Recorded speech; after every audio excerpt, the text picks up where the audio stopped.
Le président turc Recep Tayyip Erdoğan a pris la parole lors du Forum mondial sur les réfugiés, exigeant que l'Europe fasse davantage pour partager le fardeau des réfugiés. La Turquie accueille près de 4 millions de réfugiés syriens. C'est un fardeau que nous portons depuis 9 ans. Nous devons trouver une formule qui permette aux réfugiés de rester dans leur patrie et à ceux qui se sont déjà rendus en Turquie d'être rapatriés pacifiquement et réinstallés dans leur patrie.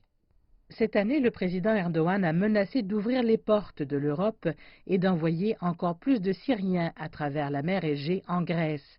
La Turquie a accusé l'Europe de ne pas avoir respecté la fin de l'accord Union européenne-Turquie sur les réfugiés de 2016. Dans ce cadre, la Turquie a accepté d'endiguer la vague de réfugiés en échange de près de 7 milliards de dollars de l'Union européenne. Au lieu de cela, l'accord a créé un goulot d'étranglement de plus de 90 000 réfugiés bloqués en Grèce. Mais le Forum mondial sur les réfugiés, qui dure 3 jours, souhaite une nouvelle approche.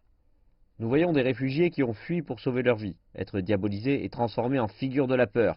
Nous voyons des gens faire du capital politique en attisant l'anxiété du public et en l'orientant vers certaines des personnes les plus marginalisées et vulnérables du monde. Dans les camps à travers l'Europe, les conditions sont misérables. Des centaines d'hommes se trouvent dans le nord de la Bosnie, où ils sont coincés depuis des mois car la Croatie leur a fermé la frontière et elle a commencé à repousser les réfugiés. C'est tout aussi mauvais en Grèce.